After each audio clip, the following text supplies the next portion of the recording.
On the Eastern Front, there were stories whispered in the frozen trenches of a small band of men who never surrendered, who fought with knives and bare hands when the bullets ran dry, and who sent Russian corpses back across the lines mutilated, ears and noses cut away.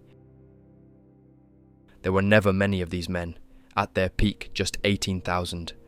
A group of soldiers unknown to most, but time and again they faced odds of 5, 10, even 15 to 1 and refused to break. At Krasny Bor, outside Leningrad, fewer than 6,000 of these men held off more than 40,000 Red Army troops in a single day of slaughter.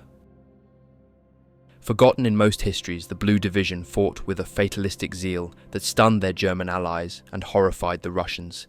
Many carried rosaries in their pockets and sang battle hymns before charging, their faith bound to a deep hatred of communism. Unlike many Germans, these men carried a personal vendetta, for they had already fought the communists at home in Spain's brutal civil war, a conflict of executions, massacres, and terror that had hardened them long before they reached the snows of Russia. And this is the story of those soldiers, a force largely forgotten today, yet feared and terrifying to face on the Eastern Front.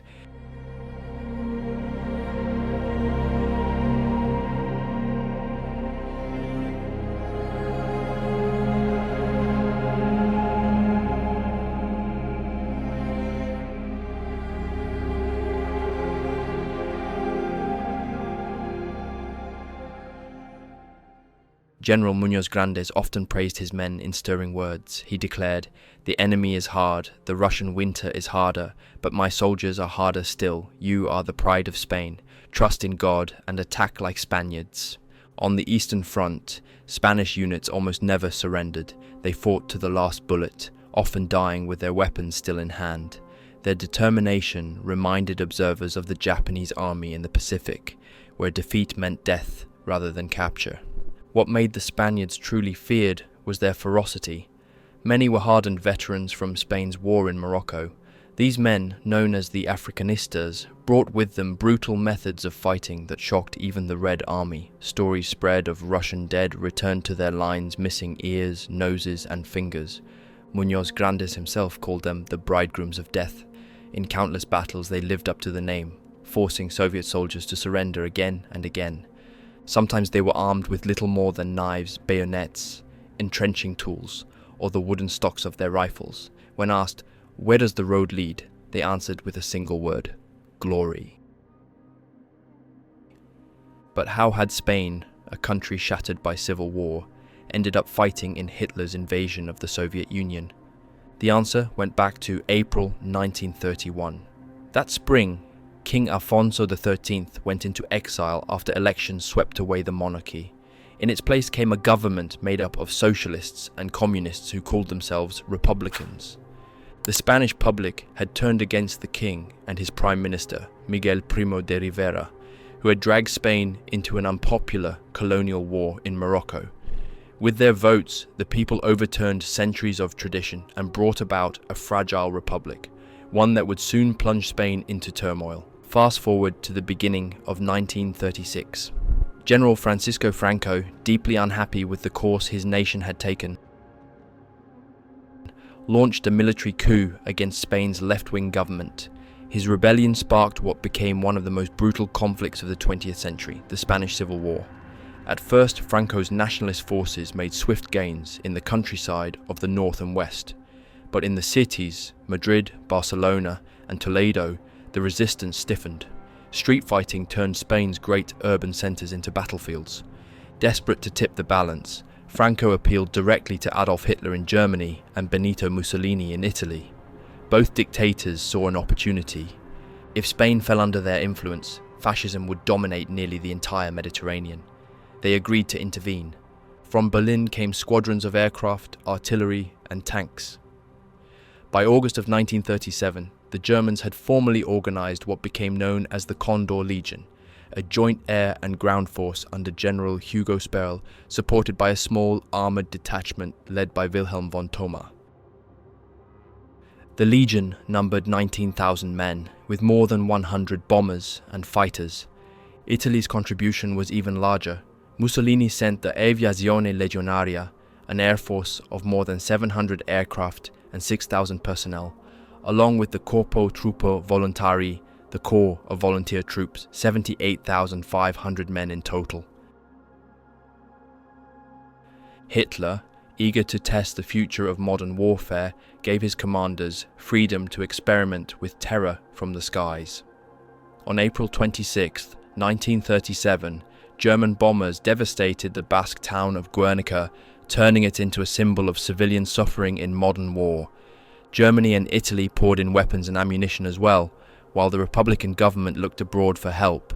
The Soviet Union responded with shipments of aircraft, tanks, and advisors, framing the Spanish conflict as part of a wider ideological struggle. The war dragged on until March of 1939, when Franco's nationalists finally stood victorious. 6 months later, Germany invaded Poland, and Europe was at war. Hitler called in his debt, demanding Franco join the Axis cause, but Spain, still exhausted and ruined from years of civil war, was in no position to fight again. Franco refused. When Hitler launched his invasion of the Soviet Union in the summer of 1941, Franco's attitude began to shift. Spain had fought its own bitter struggle against communism only a few years before. Now Germany was striking directly at the heart of that ideology, the Soviet Union, the self-proclaimed homeland of atheism, and the sworn enemy of the Catholic Church. For Franco, it was difficult not to respond. Yet Spain was still exhausted from civil war. Franco could not risk sending his regular army. Instead, he called for volunteers. The response was overwhelming. Almost 19,000 men signed up, enough to form a full division that became known as the Blue Division, named for the blue shirts of Franco's nationalist forces, which the volunteers wore beneath their German uniforms. To the Wehrmacht it was designated the 250th Infantry Division. Spain also sent 5 fighter squadrons to serve alongside the Luftwaffe. The man chosen to command this new force was General Agustin Muñoz Grandes, a Madrid-born soldier with a formidable reputation. He had already proven himself in the Spanish Civil War, leading legionnaire units to victory at the Battle of Malaga in early 1937.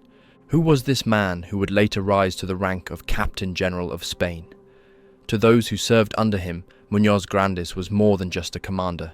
An English volunteer who had fought in Spain described him as a magnificent soldier and incidentally a man of great charm. Even British intelligence rated him as one of Spain's most resolute generals. He had been born in 1896 in the working-class district of Carabanchel Bajo on the outskirts of Madrid.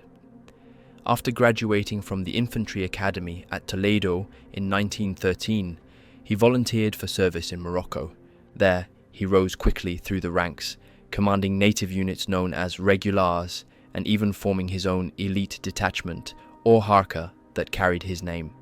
When Spain became a republic in 1931, Muñoz Grandes was appointed to command the newly created Assault Guards, a paramilitary police force designed to balance the influence of the conservative Guardia Civil. But politics was shifting.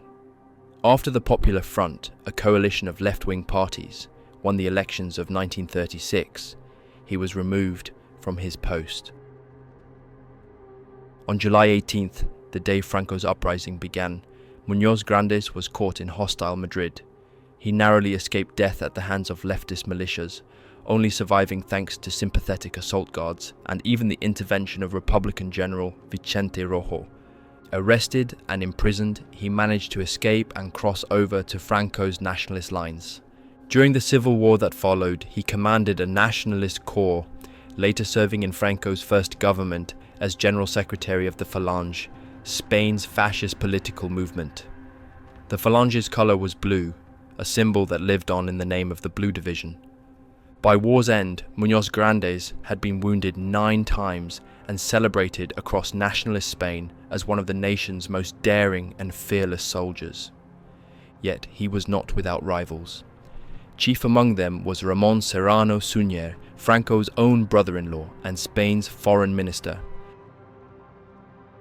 It was Serrano Suñer who, on June 22, 1941, the very day Hitler invaded the Soviet Union, offered the Führer a Spanish volunteer division for the Eastern Front.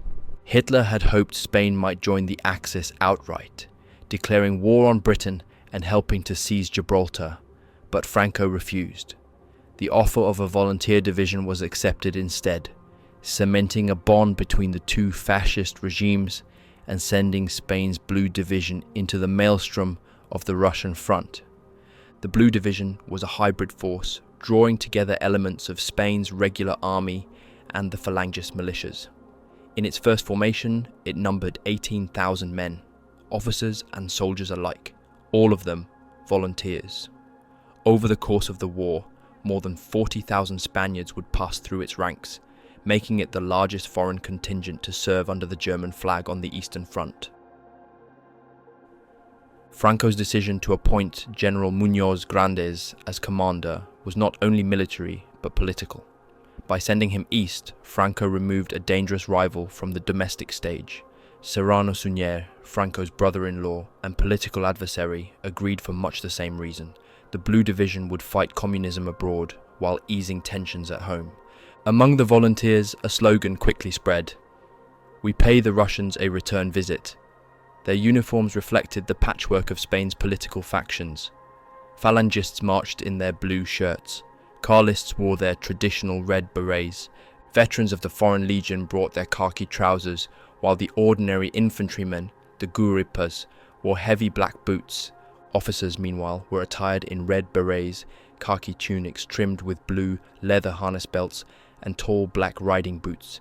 But it was the overwhelming presence of blue that gave the division its enduring name, the Division Azul, the Blue Division. The official birth of the division came on July 4th, 1941, less than a month after the invasion of the Soviet Union began. On that day, the men sang the Falangist anthem, Cara al Sol, Face to the Sun, and shouted their other grim refrain, Bridegrooms of Death. On July 13th, only 3 weeks after the Eastern War had begun, Madrid turned out to cheer their departure. 19 trains carried nearly 18,000 troops toward Germany, while Muñoz Grandes himself flew ahead aboard a Lufthansa Focke-Wulf Condor aircraft. By the end of July, the Spaniards assembled at Grafenwöhr training grounds in Bavaria. On the 31st, under threatening grey skies, the entire division stood in solemn ranks for a ceremony that bound them irrevocably to Hitler's Reich. A Catholic Mass was held first, a reminder of their Spanish identity. Then came the oath. Muñoz Grandes drew his sword as an officer declared, "Do you swear before God and on your honor as Spaniards, absolute obedience to the supreme commander of the German army, Adolf Hitler, in the fight against communism? Do you swear to fight as valiant soldiers, ready at any moment to sacrifice your lives in fulfillment of this oath?" With their right arms raised in the fascist salute, the soldiers thundered back in unison, "Yes, we swear." It was a scene that seemed lifted from a medieval romance, an image straight out of the film El Cid. Franco himself often imagined his rule as a continuation of that heroic tradition, casting Spain as the Catholic sword against the enemies of Europe. The division was now formally incorporated into the German Wehrmacht as the 250th Infantry Division. Muñoz Grandes addressed his men with fiery words, "Spanish volunteers, soldiers of honor of my motherland. Before the flags of Germany and Spain, you have sworn to die before allowing barbarous Bolshevism to continue its work of hatred and destruction. You wish only to destroy this monster in its own lair. Tell the Führer we are ready and at his orders. Tell him that my people fulfills what it swears." It was no idle promise. The Spaniards would fight with such ferocity that Hitler himself later told Muñoz Grandes that the Blue Division was the only virile Latin race equal to the best German divisions. It was a deliberate insult to Mussolini's Italian troops, whose performance on the Eastern Front left much to be desired. By autumn of 1941, the Spaniards were in Russia. Originally earmarked for the drive on Moscow with Army Group Center, they were instead sent north to join Army Group North in the struggle for Leningrad. There, as the German army tightened its grip on the starving city, the Blue Division would enter one of the most brutal theatres of the entire war. The Germans, with their rigid discipline and iron regulations, were at first horrified by their new Spanish allies.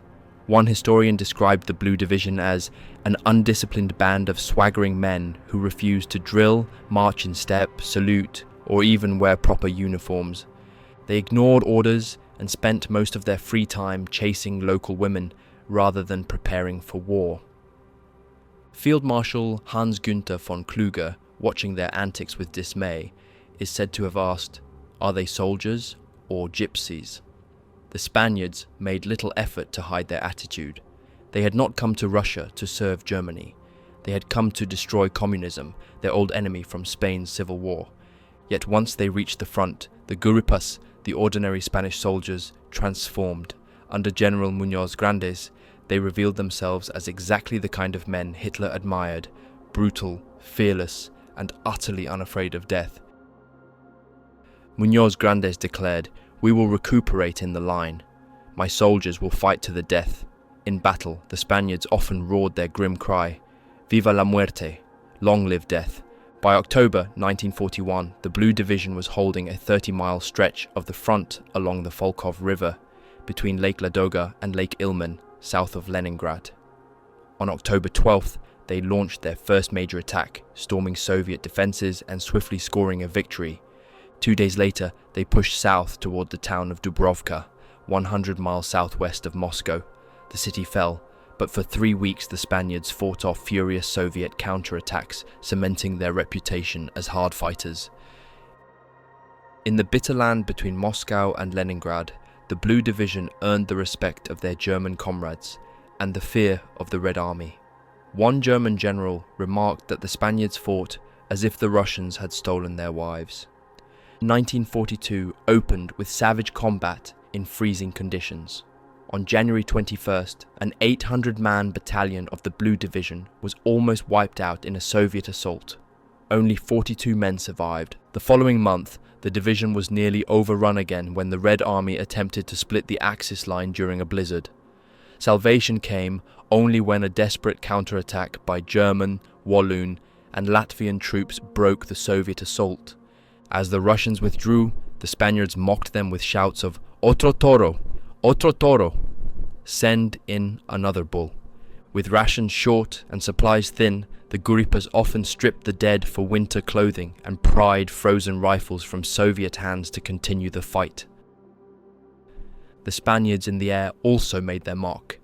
22 pilots flying with the Luftwaffe destroyed 156 Soviet aircraft in combat. The ferocity of the Blue Division did not go unnoticed. On April 26, 1942, Adolf Hitler addressed the German parliament in Berlin and declared, "The Spaniards have done all that we ask of our own soldiers. They and their General Muñoz Grandes know the meaning of loyalty and bravery unto death." As a reward, Hitler personally presented Muñoz Grandes with the Knight's Cross of the Iron Cross with oak leaves, one of Germany's highest honours. When the spring thaw came, the Germans launched fresh offensives. The Blue Division, badly depleted but unbroken, was thrown into combat once again. At Bolshoye Shamoshe, east of the Keresti River, they fought with grim determination. At nearby Maloye Shamoshe, they killed or captured more than 5,000 Soviet troops, losing only 274 of their own. It was a staggering display of ferocity, one that secured their reputation as one of the Wehrmacht's fiercest foreign volunteer units. By 1942, the Blue Division had paid a terrible price in blood and frostbite. Its commander, General Muñoz Grandes, was recalled to Spain and replaced by Brigadier General Emilio Esteban Infantes, who would later be awarded the Knight's Cross himself on October 5, 1943. Infante even began sketching plans for a second Spanish division to serve on the Eastern Front, but it was never to materialize. Franco, ever the political survivor, was quietly recalculating his position.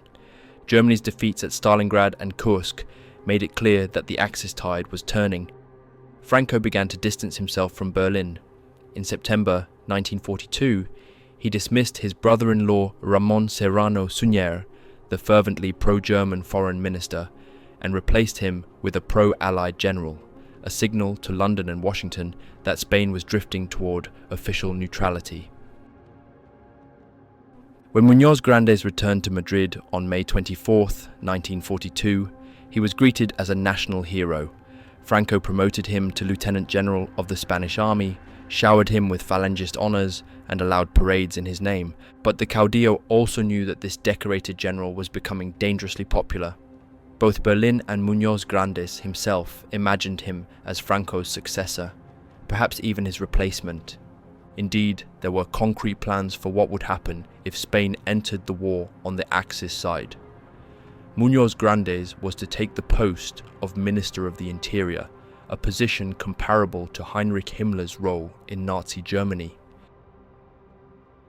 German intelligence even saw him as the linchpin of a potential military junta that would overthrow Franco, force Spain into the Axis camp, and request German arms in exchange.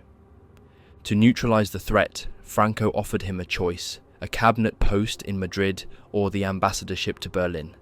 Muñoz Grandes refused both, unwilling to become a pawn for either Franco's reactionaries or Hitler's strategists. Meanwhile, the Blue Division was officially ordered home, yet thousands of diehards refused to abandon the Eastern Front. Reinforced by fresh replacements, they formed a smaller 3,000-man unit, the Legion Azul, the Blue Legion under Miguel Esquerra. These men went so far as to renounce their Spanish citizenship in order to continue fighting to the bitter end alongside their German comrades. Back in Spain, Muñoz Grandes basked in honours. He received the highest award the Falange could bestow. But behind the applause lurked suspicion. A general with his popularity, courage, and battlefield record could very well rally the army against Franco.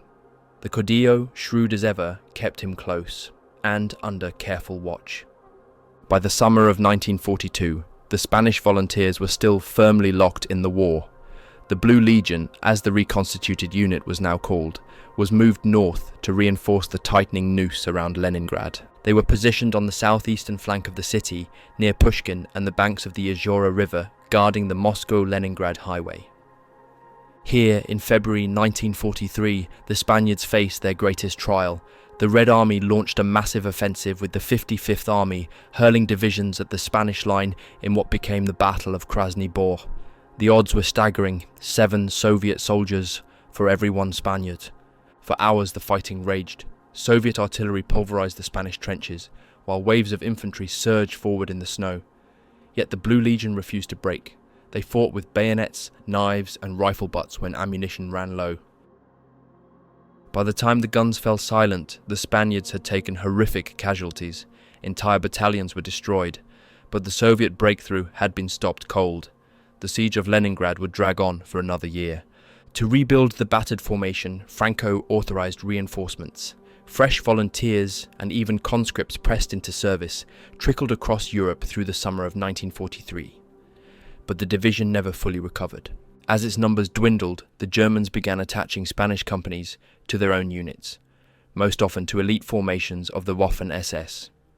Spaniards fought alongside the Nordland Panzer Grenadier Division and with Leon de Grel's Storm Brigade Wallonia. Others were thrown into the desperate rearguard actions of the German retreat across Russia in 1943 and 1944. Their service extended even further. Spanish veterans were used to crush anti-German resistance movements in Yugoslavia, in Romania's Bukovina region, and in occupied France. Some would later march west to fight in Hitler's last gamble, the Ardennes Offensive in December 1944. But political pressure was mounting on Franco. On August 20th, 1943, Britain's ambassador to Madrid, Sir Samuel Hoare, met with Franco and Muñoz Grandes directly. He demanded that Spain withdraw its troops from Russia. Franco, cautious and pragmatic, knew the winds of war were shifting. 6 weeks later, on October 1st, Franco formally declared Spain neutral in the European conflict.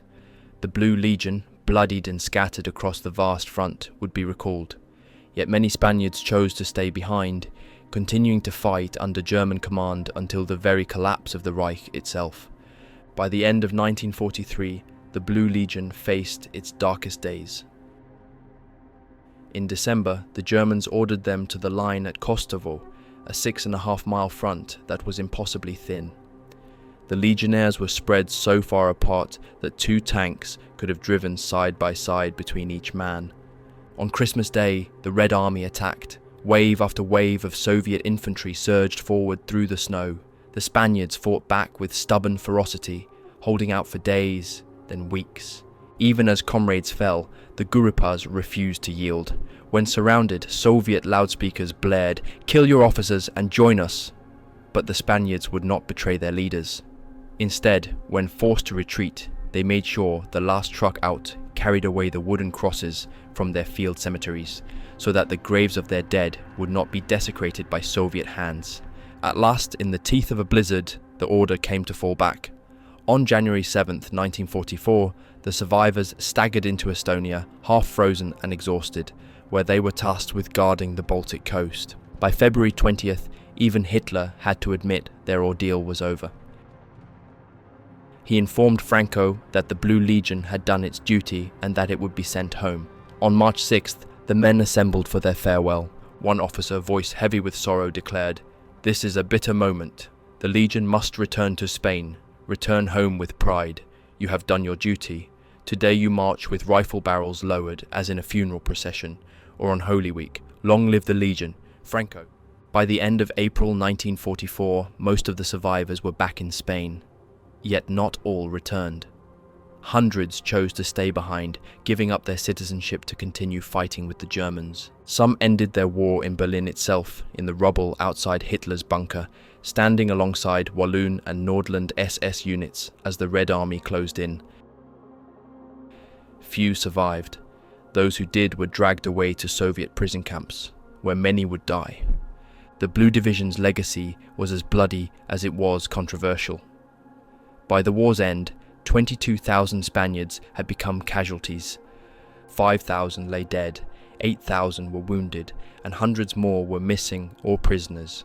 A decade later, in the mid-1950s, 300 gaunt survivors finally returned to Spain from Siberian captivity.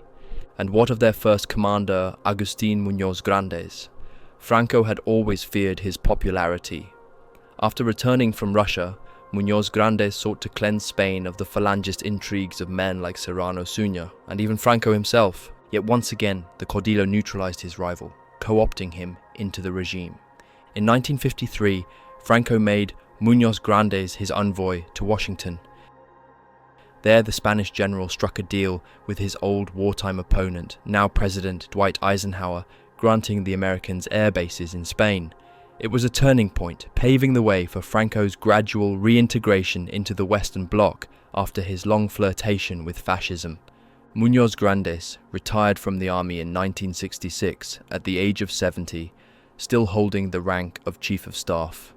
2 years earlier, he had been elevated to the position of Vice President of Spain, but Franco removed him abruptly in July 1967. 3 years later, on July 12, 1970, Agustín Muñoz Grandes died at the age of 74. Franco himself followed him to the grave 5 years later, on November 20th, 1975. The story did not quite end there. In February 2015, a band of anti-fascist radicals attacked Muñoz Grandes' tomb in Madrid, smashing it in rage. More than 70 years after he led the Blue Division east into the snows of Russia, his memory remained as divisive and controversial as the cause he once fought for. Of all the battles fought by the Blue Division, none matched the savagery of Krasny Bor. Even before that fateful clash, Spanish units had already been tested to breaking point. The 2nd Battalion, ordered to defend the village of Pozolok, was annihilated almost to the last man. It had taken 20 trucks to carry the battalion to the front. When it was finally relieved after nearly a week under relentless Soviet bombardment, only Lieutenant Francisco Soriano, 7 sergeants and 20 soldiers were left alive. One who never returned was Captain Salvador Masip, struck first in the left eye, his blood freezing as it ran down his cheek, and then, in the leg, he refused to be carried away. Dragging himself through the trenches, he directed machine gun fire against the advancing Russians until he could go no further. his final moments, Massip pulled himself upright, hurled his last grenade, and was cut down. He was posthumously awarded the Laureate Cross of St. Ferdinand, Spain's highest decoration for valor, equal to the British Victoria Cross or the American Medal of Honor. Then came Krasny Bor, 20 miles east of Leningrad. On the eve of the assault, one Spanish officer told his men simply, "Tomorrow the bulls will run." At 6:45 in the morning, the storm broke. The Spanish trenches were smashed by a colossal Soviet barrage, artillery, mortars, and more than 800 Katyusha rockets. The Russians' official Leningrad war diary recorded that the Spaniards were stunned by a squall of explosions. Survivors remembered the ground itself being torn apart, snow scorched away, grass and topsoil blasted into nothing, leaving behind a lunar landscape of craters. One soldier called it an absolute inferno.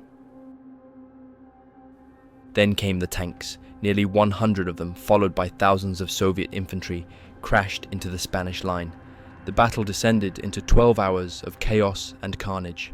Overrun, the Spaniards called down their own artillery on their positions. At divisional headquarters, clerks and staff officers seized rifles, sang the Phalangist anthem "Face to the Sun," and charged into the enemy, every one of them killed.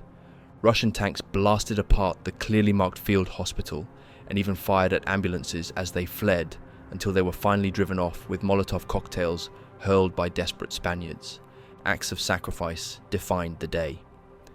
Corporal Antonio Ponte destroyed a Soviet tank with a grenade, killing himself in the explosion. Captain Manuel Ruiz de Huidrobo, who had refused leave to visit his wife and newborn child, chose instead to remain with his men. He died emptying his pistol at Russians flooding into his trench. Both were awarded the Laureate Cross of St. Ferdinand. At last, the shattered remnants of the Blue Division were ordered to fall back and form a new defensive line further south. For 5 more days, they held against repeated attacks. But February 10th, 1943, forever remembered as Black Wednesday, had already taken its toll. Of the 5,600 Spaniards who went into battle, 3,645 were killed or wounded.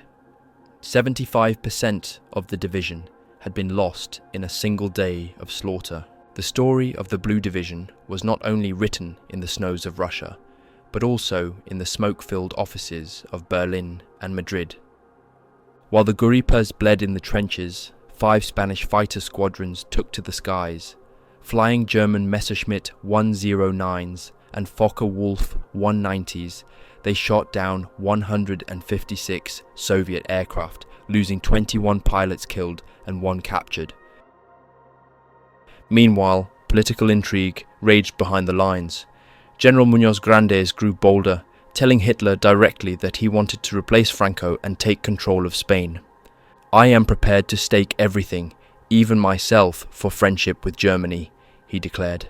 "My driving force is hatred for Britain, which has oppressed my country for centuries." Hitler, eager to strengthen Spain's bond with the Reich, encouraged him.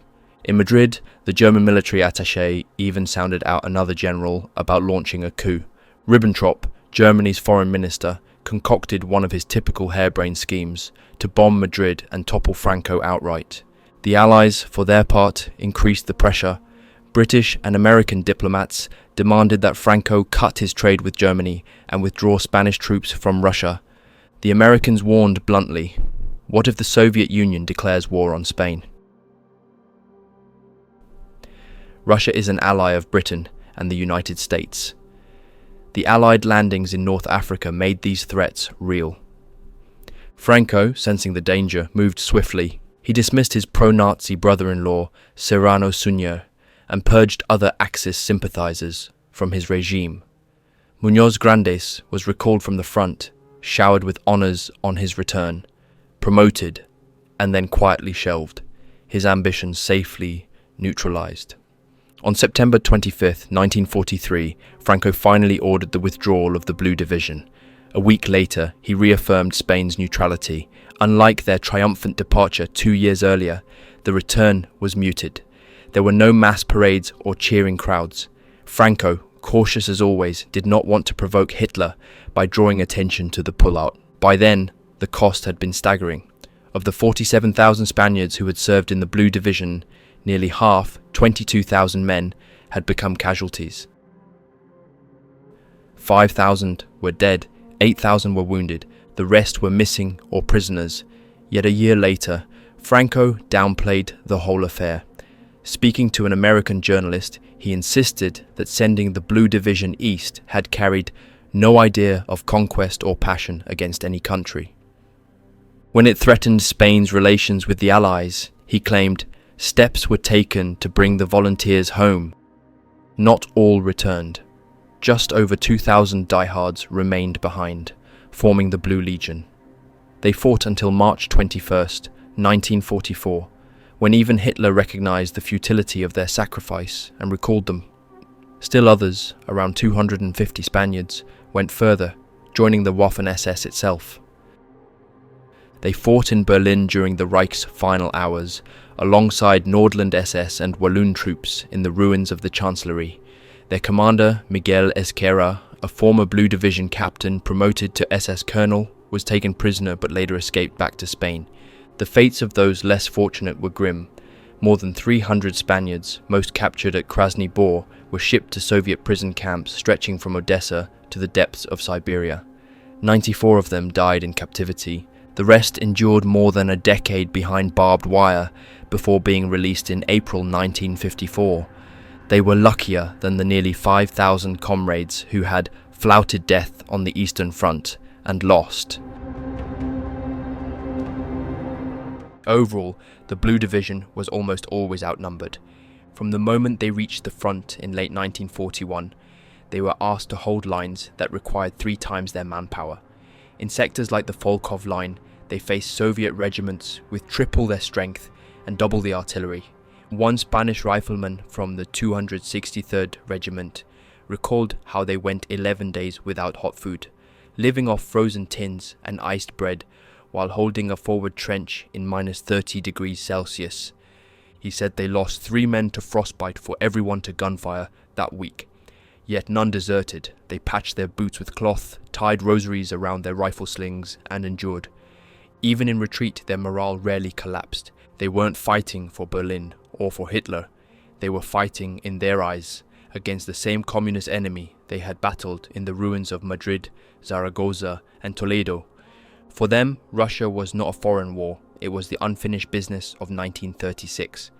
A young phalangist from the 251st Artillery Regiment wrote home in March 1943 after surviving Krasny Bor. He'd been buried alive in a collapsed dugout for 4 hours before being dug out by comrades.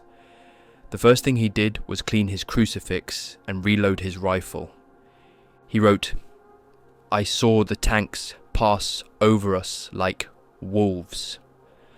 I thought of my mother, then I thought of God." He went back to the line that night.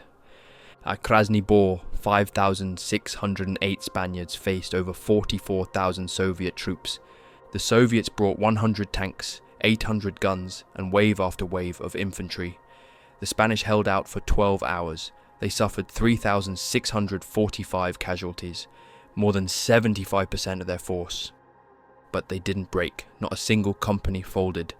A medic from the 262nd Regiment recalled carrying the wounded through snow that had turned black with ash and blood. He described the field hospital being shelled, ambulances burning, and stretcher bearers crushed under tank treads.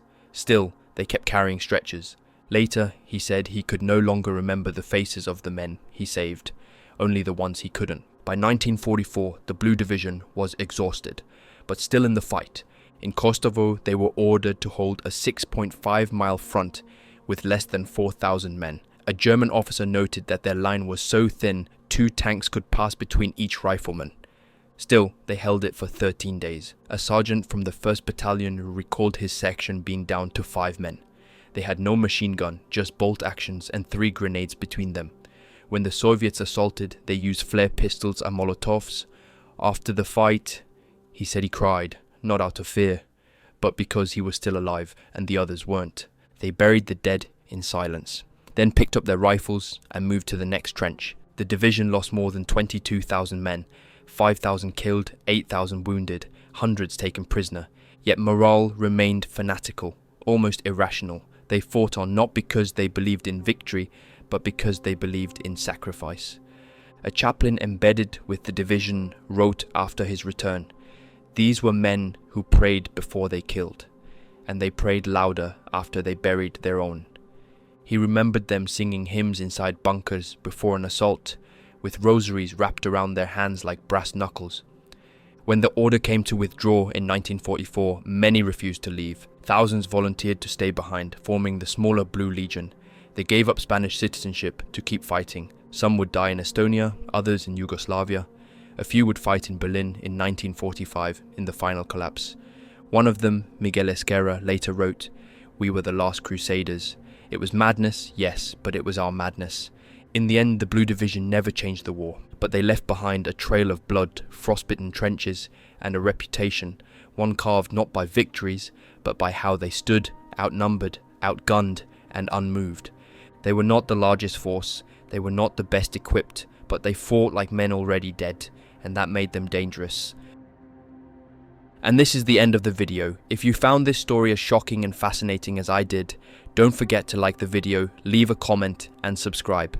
There are so many forgotten units, men and moments like this buried beneath the surface of history, and here we dig them back up.